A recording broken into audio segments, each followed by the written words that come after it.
And then the other thing is that you don't need to be on Instagram all the time in order to like have a huge following, have this work for you financially. Like you need to figure out how this works and then, document your work. And then you need about 20 minutes a day on this platform, right, in order to make a reasonably good living. So it's just about like how, and you don't need to dance in front of the camera. Like you don't need to do anything silly, right? Like you can keep your dignity, keep your time, and just use this as a tool. Hello, my name is Brandy Hofer, your host of the Color Me Happy podcast. I am so glad you're here. I appreciate your time. Thank you so much. If you want more weekly content just like this, be sure to like and subscribe to our channel. If you have any questions, feel free to reach out on Instagram at Brandy Hofer Studios anytime. I'm happy to chat. That's where I sit. And I'm so glad you're here, and I cannot wait for you to dive in. So give us a like and subscribe and check the rest of our channel out. But thank you, Dina, for coming on. And not only that, but being kind enough to answer a random Instagram question. and just like humoring me because so how I found Dina was actually just you're posting about your class. So you're like, what is it actually called? Your like guide to social media or it's called Instagram for Artists. Okay, perfect. But Randy, thank you so much for inviting me, by the way. Yeah, that is how we met. We met over like a little Instagram comment. Yeah. But then it was like, it just so happens that you were on the Queens, and I, of course, because of life, I couldn't come on while you were live on there.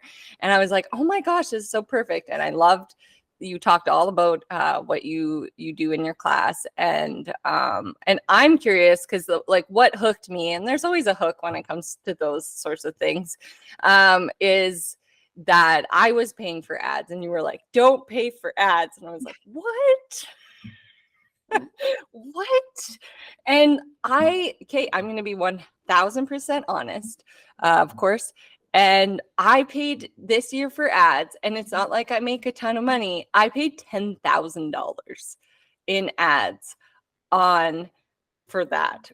Like I did better than I have like in past years, but it was just like, it's just like a kick in the gut.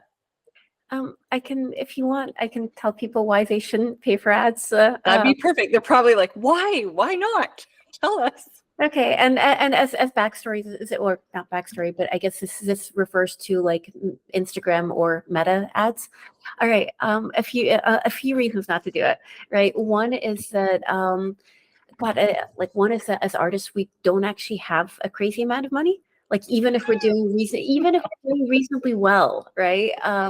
So like when like a big brand, when Ralph Lauren or when McDonald's sponsors an ad and they pay $50,000 or $100,000 for, for like a sponsored, boosted, whatever they call it, like the 15 different words for basically paying Meta money, like $50,000, a ton of people will see that ad, right? Is the kind of money that we have, which is like, I don't know, $50 or $100 or maybe $200 on a good, like kind of on a good day. It won't, one post that goes viral organically will get you something like, just hundreds of times more, more eyeballs than anything sponsored. So generally artists don't have the kind of money to, for the return. Right, like for the and I think all of this stuff keeps getting more expensive because as more people do it and there's more competition and like Instagram or Meta encourages you to do it.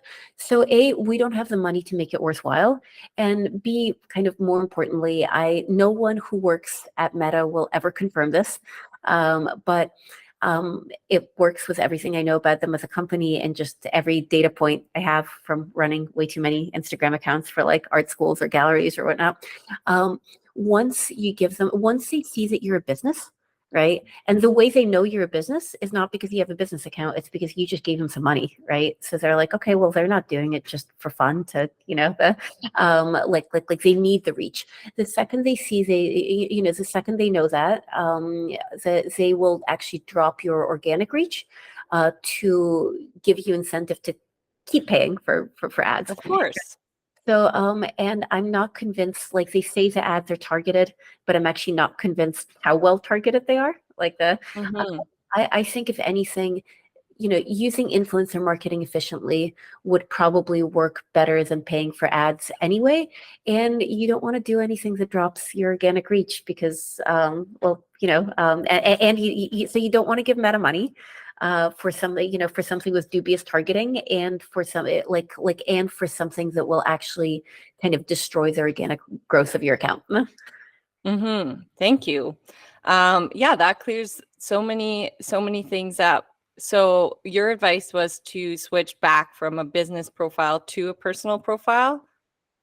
I have no, okay, so I Real probably, proof? again, no proof. I have Only no, proof of experience. so I have, like most of this Instagram voodoo stuff that I talk about, like I have some amount of proof and I know that these things work, or like I can confirm some amount of stuff. With this, I have no idea because no one at Meta will ever tell you that they drop your, No. like, because that would be the worst thing for them as a company. It makes them look so evil, Yeah. right? If you do this, like we will encourage you to put it, to get ads, but if you do it, you will never grow organically, right?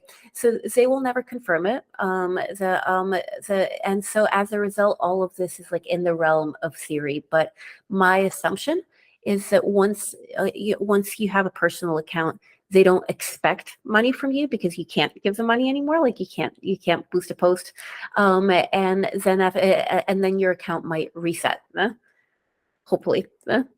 Yeah. And to never go back to business or stay in personal? So if you like the if it like so I don't think anyone should go to a business account specifically, right? Because they amongst other things they'll limit the kind of music that you can use. They make things more of a pain in the butt. If you're the kind of person who likes looking at little charts and graphs and analytics, which like I am, like I run 10 accounts, I switch them all so that I can look at lots of little charts and graphs because it makes me feel like I'm more in control of my life. Um, I love so it. get a creator account because it'll give you analytics, but it won't limit your it won't limit like your music choices. And if you're not the kind of like if Oh, look so a creator account is safe. I mean, yes, like I mean, Okay. unless you start paying for ads, because you can pay for ads via the creator account too.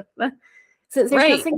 there's nothing wrong with a business account unless you start, like in theory, one of the advantages of a business account is to be able to take ads or Or to put buy. your products on and stuff like that.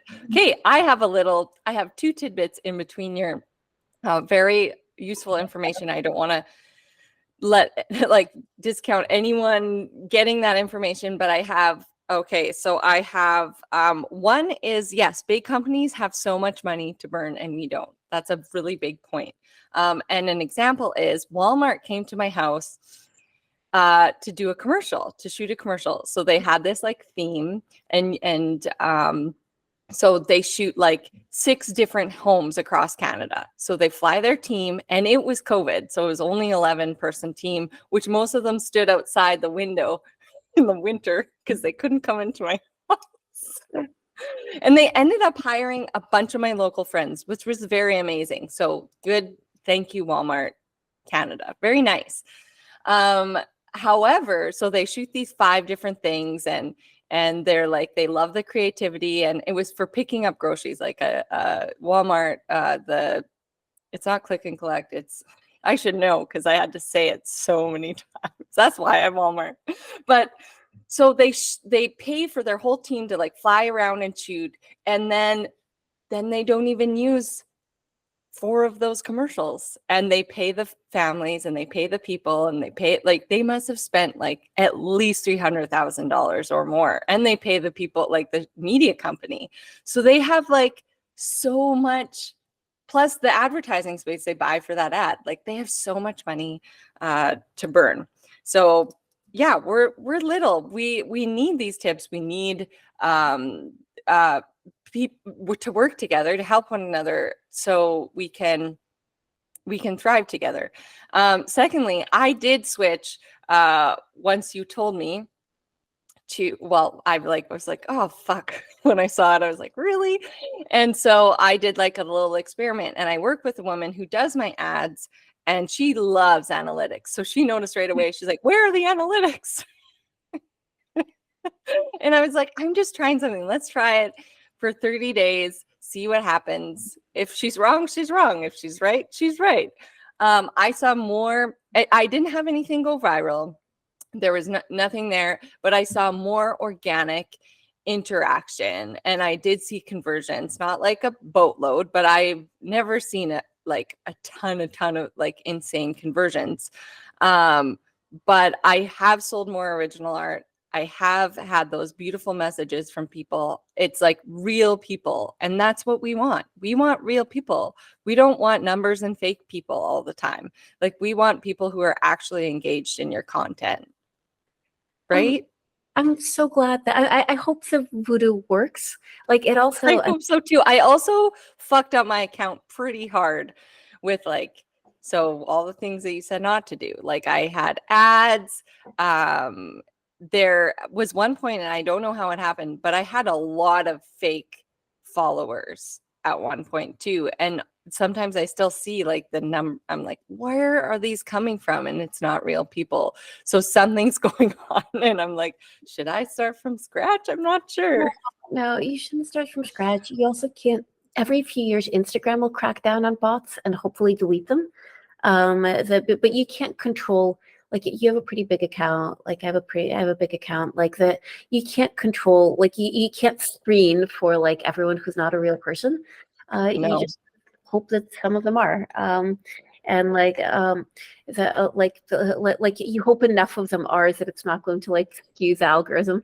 And forgive me, by the way, for talking about Instagram so much. Like, I actually, like, it's kind of ironic because I became, at some point, I became like the social media witch or wizard, or like probably a witch. There's really no other female. What's a female wizard? There's no female wizard. A wizardess. Like I kind of like became the witch of Instagram. I hate social media. I hate social media. I don't like the internet. I don't like being in the same room as my phone if I could possibly avoid it. I agree. I'm a do not disturber. Like, I put it on DND all day because we're parents and people, and we need to live our lives. And we want to be, everything that makes us happy happens in the real world, right? The metaverse, and I don't mean like, Mark Zuckerberg's metaverse that no one wants, except like, I mean, seriously, like, except maybe Silicon Valley douchebags. No one wants that metaverse. But I'm convinced that every time we pick up our phone, or even turn on our computer, like every time we turn on a screen, we step into the metaverse, and we need it. Like, we need to be able to maneuver it for information. We need to be able to maneuver it to make money, because it's kind of it can be a total game changer that way. It is a very useful tool for creatives. I'm very grateful for it. It's an incredible tool, but and I think we need to have sort of facility walking around in that world. Like, we need to know where to reach, like, for money, for connections, for like but that being said, every single thing that has ever made us happy, I think, like, truly happy and truly like connected and aware of the world around us, like, none of that happens on the internet. Like it all happens where we are. And I think the kind of disruption that, like, even looking at your phone for a second, like, causes to you being in the real world is like we underestimate it. And I don't even want to know what it's doing to our kids' brains. I try, like I actually consciously, like, I never pick up the phone around them. Like, oh, I know, if I'm on it in the morning and like in my bed, like, you wake up and you're like, I'm going to look at my calendar and my email, make sure I don't forget anything for the day. And if they like catch me, I like throw it as fast as I can. I'm like, I am not just sitting here. Oh, and I'm like, come snuggle.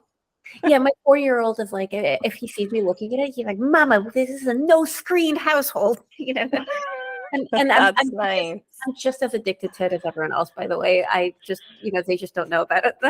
Yeah. I think having designated times is like a safe way. It's challenging when you run a business. But like if my husband, like we have a building supply store, so like if there's like a customer needing something, like he has to have his phone.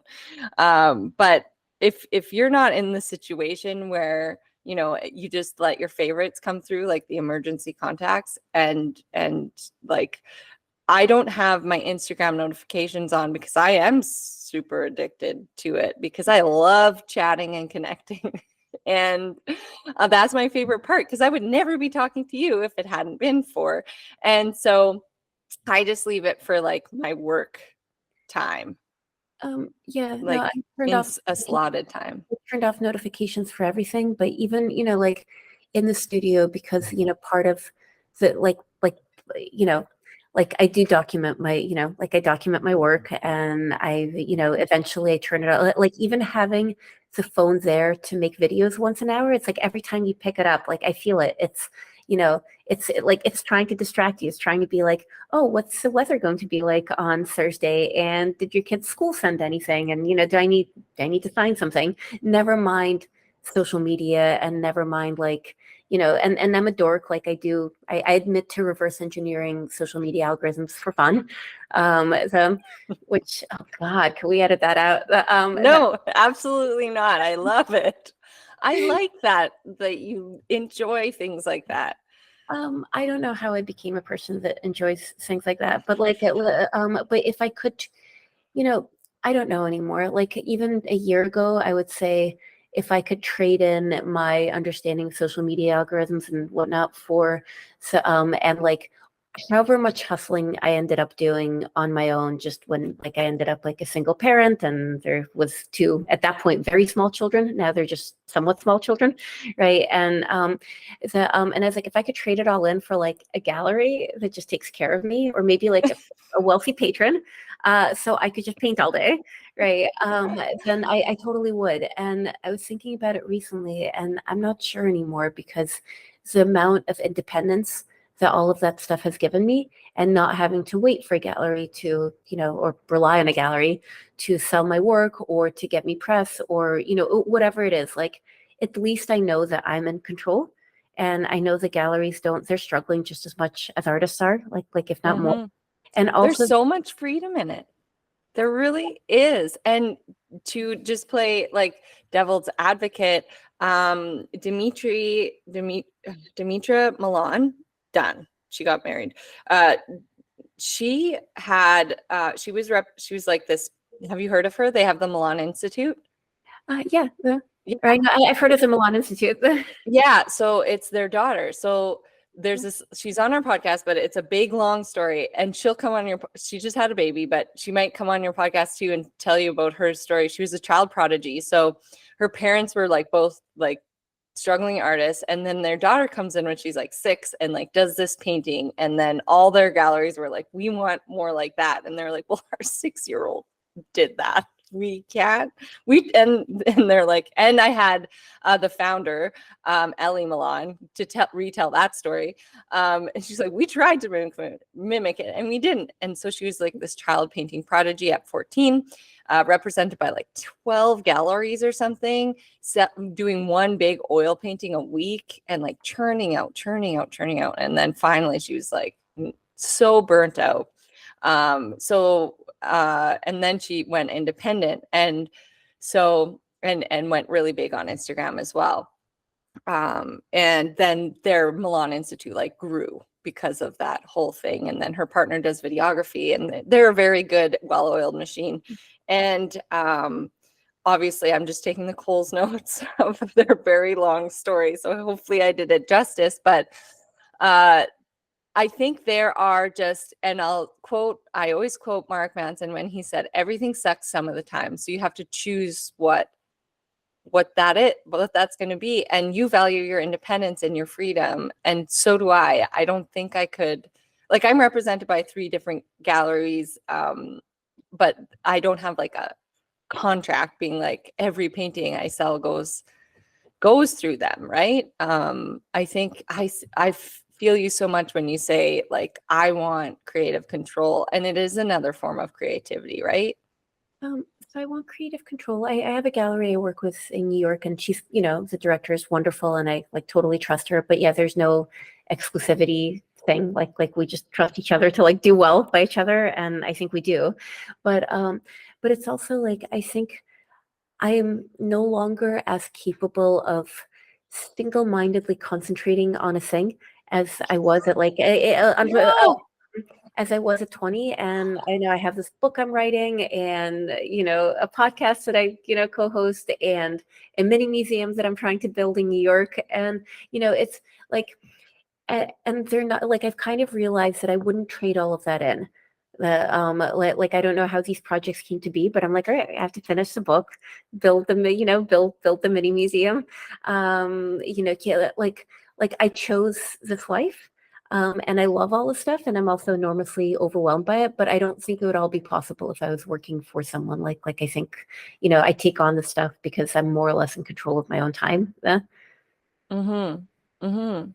And I think the model has just evolved, and the want can be something different, and it's not easy. It's definitely, like you said, it's not easy, right? But when you're passionate about something, the work doesn't seem so much like work. I love all of it so much. Like I love all of it. My one thing is that if there's not enough hours in the day, right? Like I want to spend time with my kids, and who I'm also enormously overwhelmed by the way. Like it's like I'm overwhelmed by my children. They kick my butt every day. I'm marginally less overwhelmed by work. But it's I don't say like I guess I no longer feel like I ended up drifting into this life. And I wouldn't trade it in for security or having someone take care of me. It's just, I think this is just what life is, and I love all of it. And I wish I could do this for like the next 20 years, like this exact thing, like parent small children. And I get that they're gonna grow and be less small and needy and, charming, right? The, Super gross, two boys. Yeah, I'm so afraid that. yeah, I'm like, we definitely need to get somewhere with a bigger basement so I don't have to see or but be around them or oh witness the whatever they're gonna do. my God, every Saturday I host like my older boys, like little friends for, like I make crepes and, a bunch of these little boys come over. And so instead of having like two small boys in the house, it's like, I don't know. I mean, like between 4 and maybe 7 small boys, and they're boys. They refuse to hang out with girls, right? So it's just like, me and some of the parents stay, some just drop off, but like, it's like a little sausage party. And oh my God, they're aggressive. They're constantly like making fart jokes, and Yeah. and right now they are like they're 7. They're still small and cute. They're gonna get bigger. Like Yeah, it's, and do that same sort of yes, thing. And you're like, "Ugh, no if thanks." you weaponize everything, like like we don't do screens, we don't do violent movies. My little one will pick up a piece of broccoli and be like, pow, pow, pow, I know my son like poses for pictures, and I don't let them play gun games either. He's like, yeah, put your guns down. Um, literally a piece of broccoli. Like, never You mind, and know? even kind of resembles a gun. Yeah, like it's so, and I mean, there's variations. I'm not saying this is like a general, like, in our experience with, there's 56 kids in our horseshoe crescent, and there is only 8 girls. Oh my God. So, and we were all locked down here for a long time.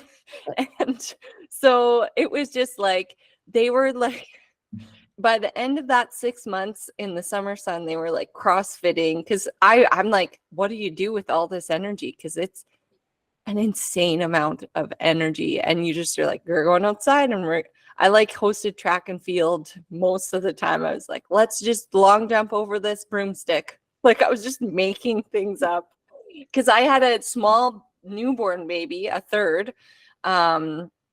And most of the parents had to like work off their computers in their houses, and they're not used to living this life, right? But I'm like, I've been doing this for almost a decade already.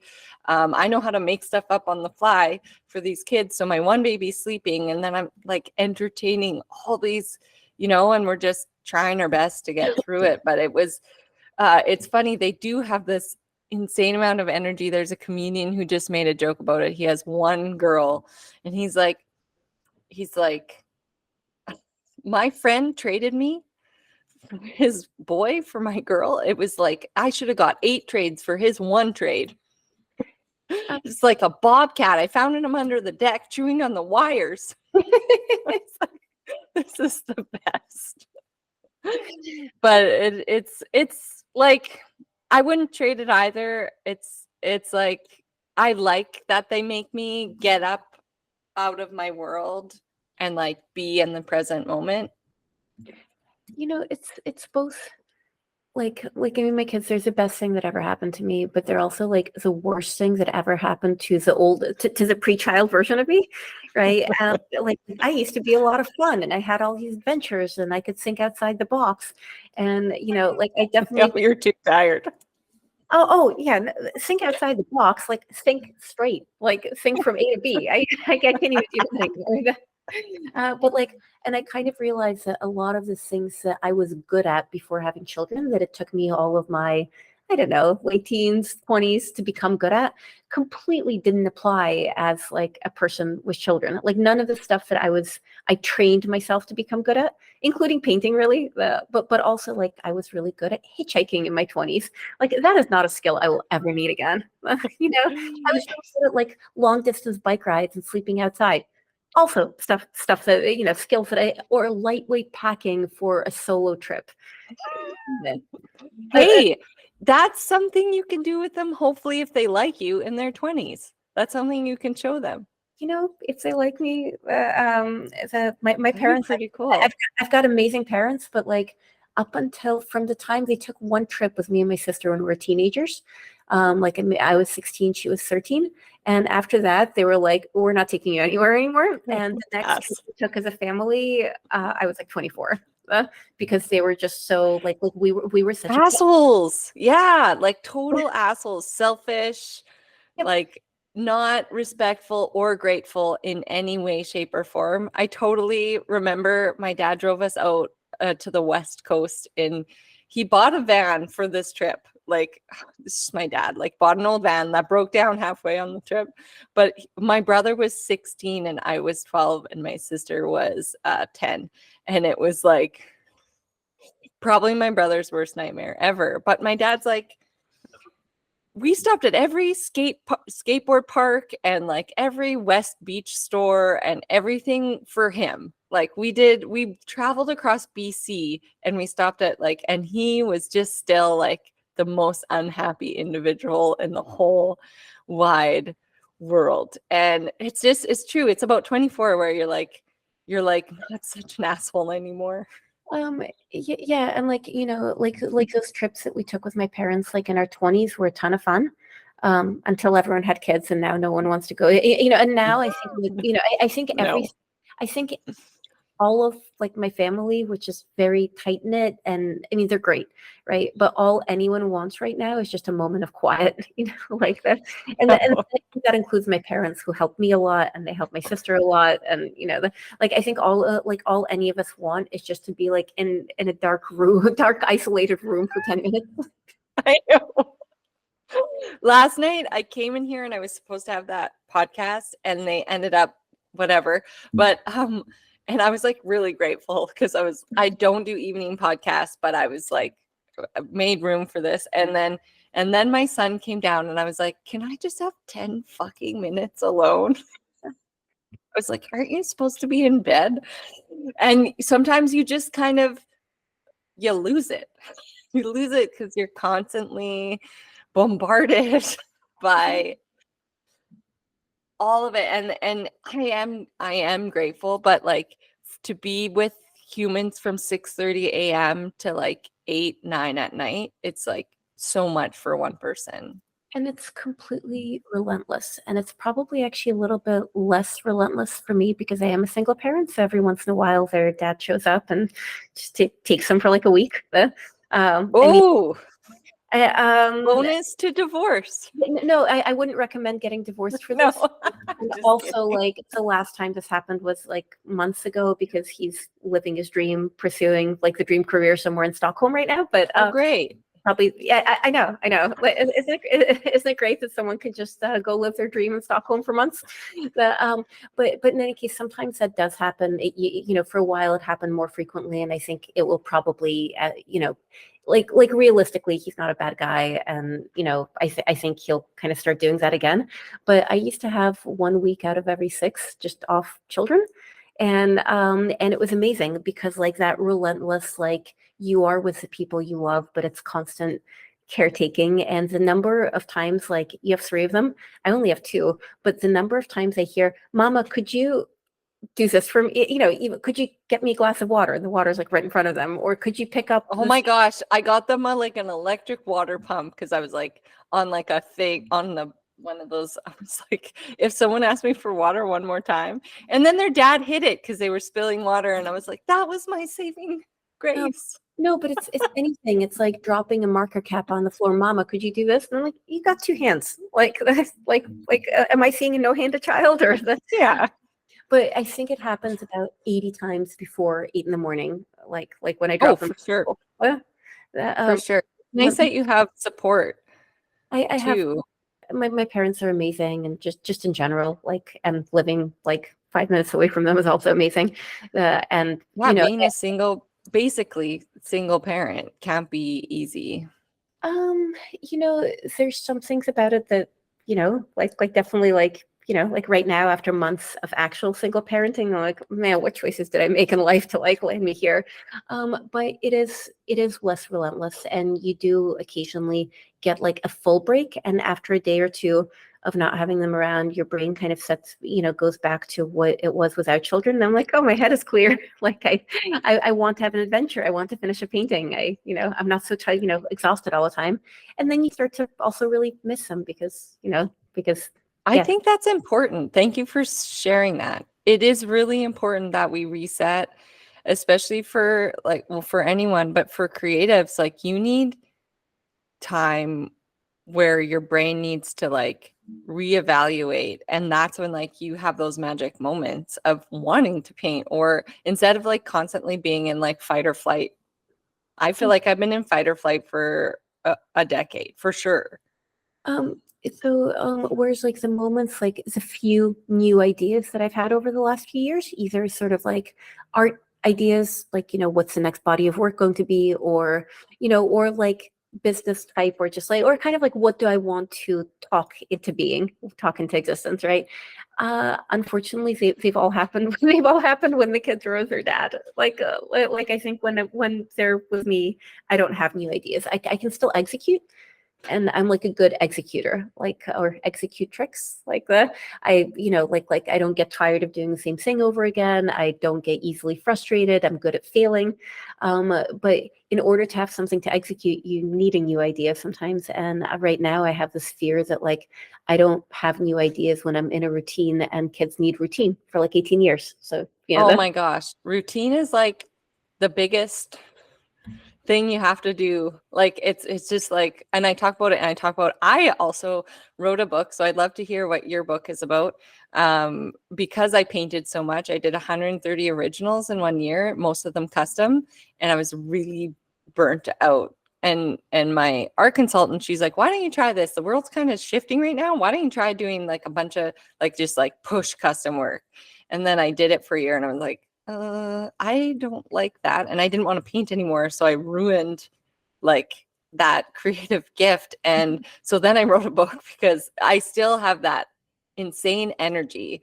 And I had to go somewhere. So I was like, why not teach myself to? And I'm really grateful because I became a stronger writer. And we talk about it all the time. Like writing well can get you opportunities, and make connection, and like it like for grants and funding, and like writing is such a valuable skill. And I had a bunch of kids, so I only did it like for 15 minutes to half an hour a day, and it somehow turned into it's not somehow, it was lots of work. But where did we start that conversation? I don't know why I began my story, but it's so funny how things and that happened when I was in a massage. Like my mind was resting and these ideas, but now I find myself I like have so many get inspired and have so many ideas.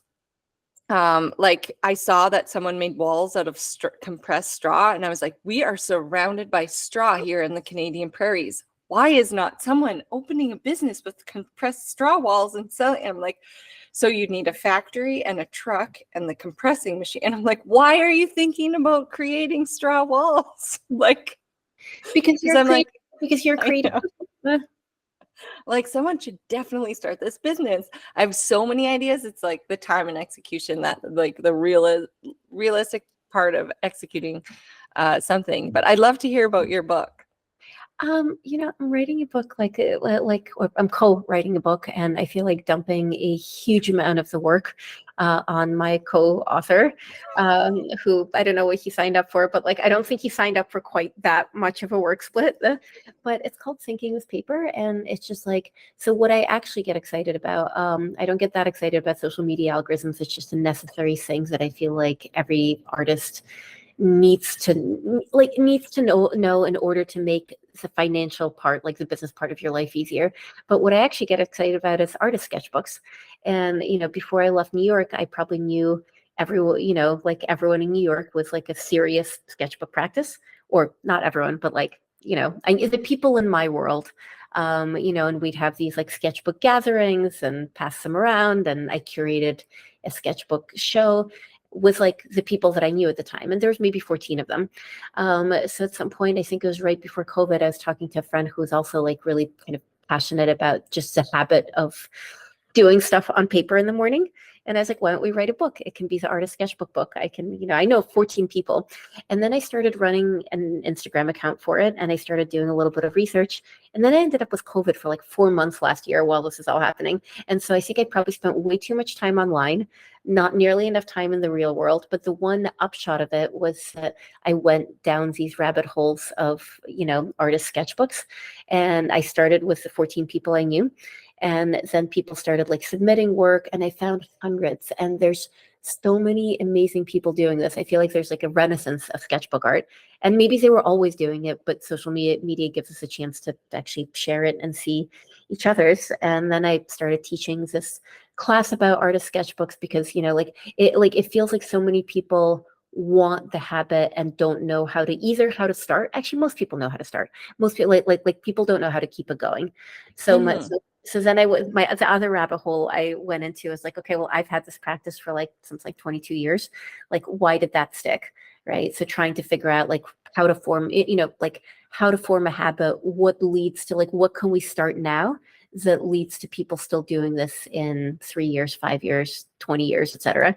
So, so the book kind of came out of all that.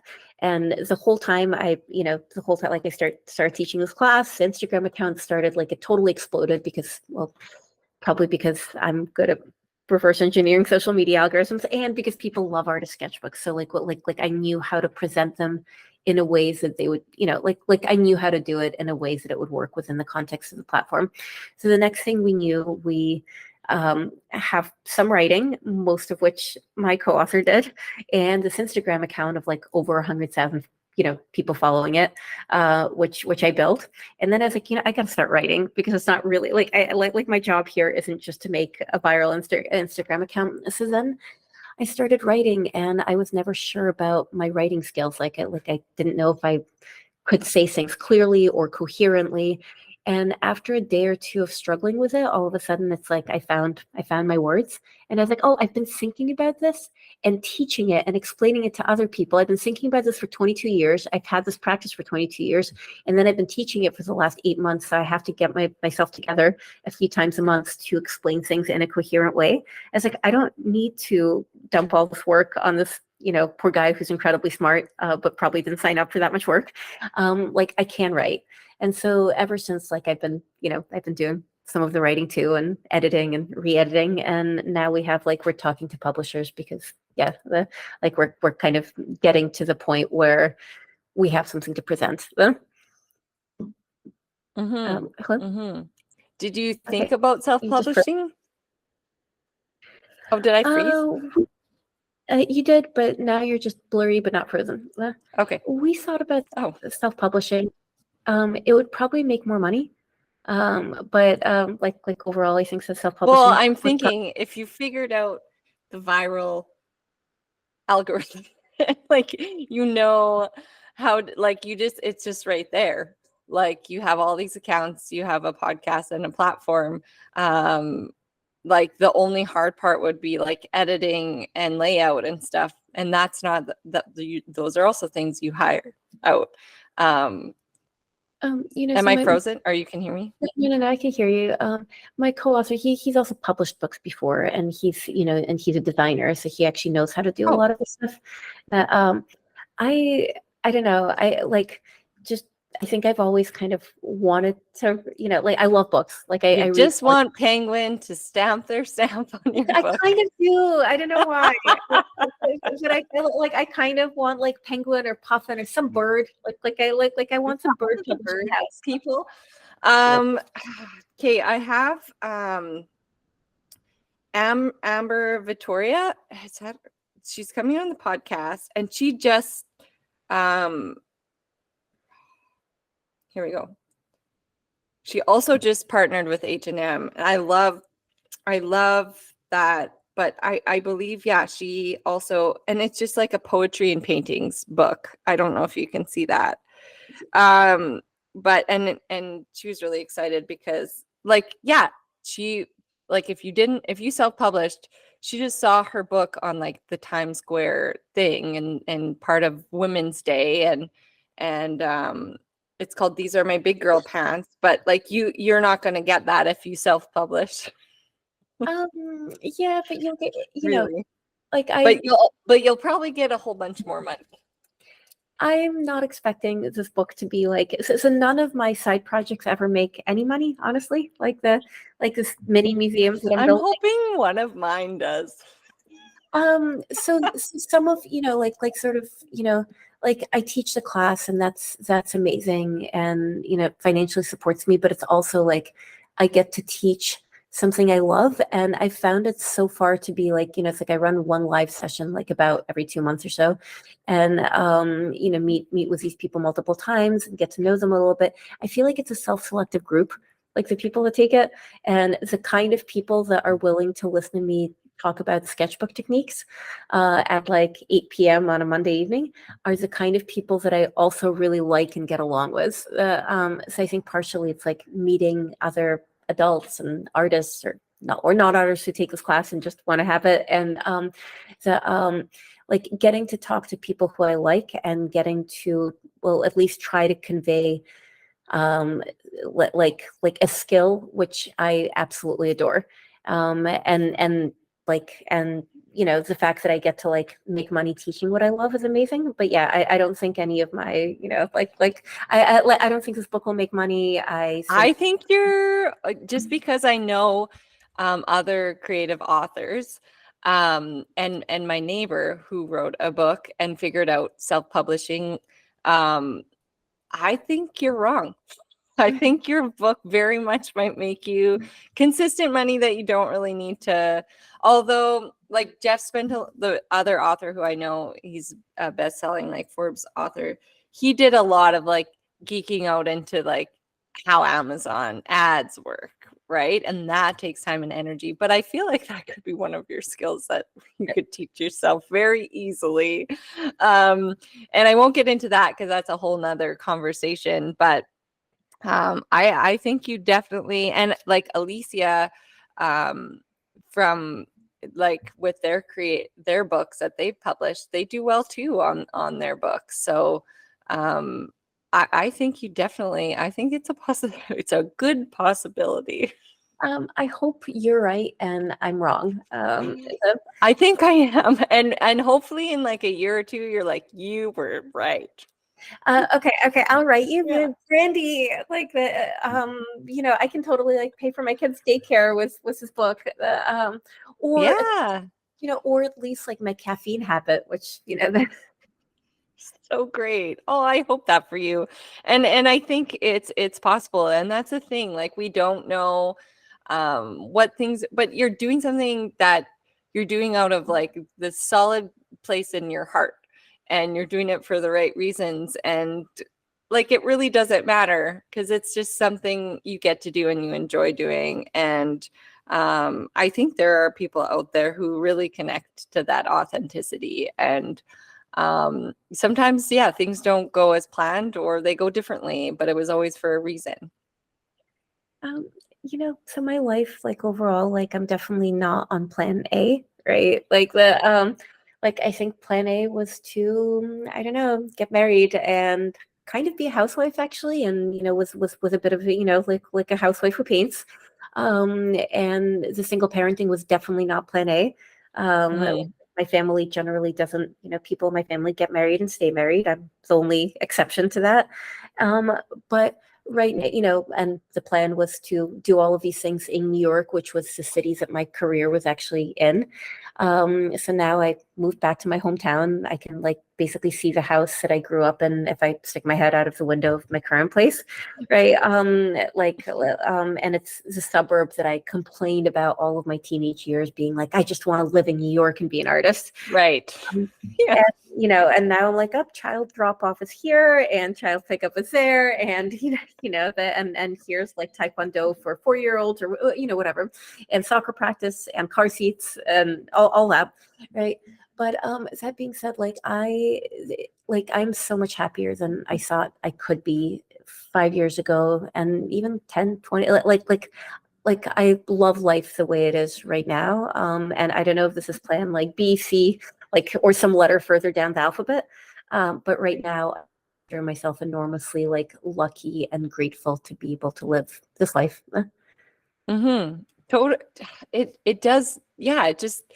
I think I was like 14. I was like, I'm never getting married, and I'm going to be an independent woman. Yes. And then I'm like, how the fuck did I go to that to like 3 boys? Like, how did that? You just don't know. And I feel for you. I wanted to get the heck out. I never thought I'd live where I live, and my community. I would never get to be. I'm painting a 3,000 square foot mural this summer. I thought it was 2,600, but we recently found out it's 3,000 square feet. I'm like, oh, it's bigger. Super. That would never happen if I didn't live here. And I did try the housewife thing. And then I'm like, well, I figured that out. Now I'm bored of it. So like, it was so hard. Like I have never, like, I had an easier time basically being a single parent to like a newborn and a 3-year-old. And working, like I went back to work like 2 weeks after that kid was born. Like I stick him in like one of those carriers and take him to meet, like take him to job interviews, right? But I had an easier time doing that than I did just being kind of like a house, like like a fully financially supported housewife, staying home with one toddler all day long. That was so incredibly difficult. Um, and yeah.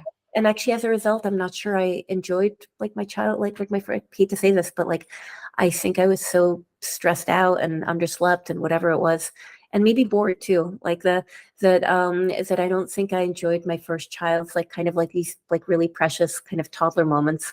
Whereas by the time the second one was like the times that I had with him, I was like, oh my God, he's magical. And I spent time with the other one too, obviously, but like just the full on parenting, like to everyone who's doing it, you're a superhero, you're amazing. It's so incredibly difficult. Mm-hmm.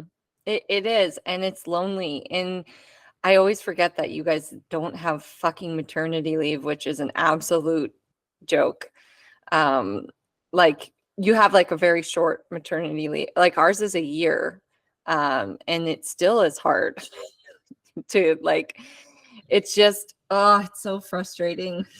I mean, I don't have real time, right? So I don't have, so much like I, No, but yeah, I have, at the time I yeah. was lucky enough to be working. I was actually, which is funny, a social media person but it wasn't the same then when I was doing that for 4 years, marketing sort of person, and I learned a lot. But it was when Facebook just like I think it, started. I think So that it's very different now. back then it made more like it was like it in a way made more sense in an old-fashioned marketing way and was less algorithm driven so people could actually figure it out. Like the new marketing is basically like Oh, this how is like when there was no paid ads. This is what yeah, I'm talking, where it was like free reign, free everything. It was so fun. I loved it. I'd post a painting and it would sell. well, Like that's it. well, I'd be like, look at what I made, everyone. No like caption, no nothing, no trick, no yeah, like but honestly, like so now, crazy. if you sort of tweak your presentation a little bit, it's still like that. Like I don't think the ads, at least for me, like I mean, I guess I never really tried it, but I tried it on Facebook, and that definitely didn't work. And I never tried it on Instagram because I was too afraid to like screw up the account. That it can still be like that. Like now, it's just like you fiddle with your presentation in a way that like it kind of like fits whatever platform you're using, and then you can just be like, hey, this is. Do you want to buy this? Like it's Also, this is for sale. You're yeah. like, you like it's kind of you just see other people are doing it. Like they're like number one tips for selling art, and then but you also show your art, and then you're like, see caption, and then they stay there longer, right? Am I like on the right track? Uh, Like ish. it's like it's basically like kind of changing the way you present your work in a way that like gets people's attention and then retains it and whatever that is for your work. And so that's sort of what this class I teach is about. Like it's sort of like how do you, like how do you do this as an artist without sacrificing your dignity? So it's like how do you spend not all that much time on Instagram because we don't want to be on Instagram, right? Like the but like how do you make this tool into like a little studio assistant where like you give it an assignment, you understand the way it works, and then like it does the assignment and you go back to your studio. But Brandy, I'm so sorry. I've got like 2 minutes before I have I to. know. I'm Like I feel like we're just getting started with the. Oh, okay. Yeah, okay. Then if we have 1 minute left, because my Okay. audience will be like, you talked about motherhood too much, Brandy, again. Uh, Which it's okay, we're human. What is your like super fast biggest trick tip for creatives on social media? oh my God. Like the 2 second clips? The two I know second. you said that. It's just like I. It's how to get people's attention and keep people's attention, right? If The you can hook. do those two things, the like what make it, like because it is an attention economy. So what will make people stick around? Like what funny, valuable, beautiful, awe-inspiring thing can you do? And it's sort of like I mean, in Russian, there's this term for professional deformation, where like you sort of get, your personality gets a little bit deformed based on like the work you do. And sometimes like I look at an artist's paintings and I'm like, this is terrible. I'm like, I know how to make this into a really into a viral Instagram reel. And I was like, oh God, what I should be thinking about is like, what an amazing painting. So I'm like, what an amazing painting, and how do I make this go viral? Whether the artist asked me to do that or not. Frequently, they didn't.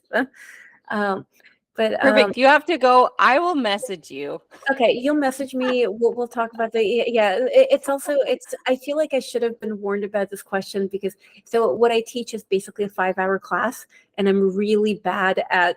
I'm really bad at being concise. Like I talk Oh, too much. that's okay. That's okay. People can go check out your account. It's your name and it's right on the screen. So that's easy. So, okay, And here's my advice. Here's actual advice. You don't have like it's like it's not too late to start this thing right now, or like like you're not too late to the game. It's just it's a different game, but you're not too late to it, right? And then the other thing is that you don't need to be on Instagram all the time in order to like have a huge following, have this work for you financially.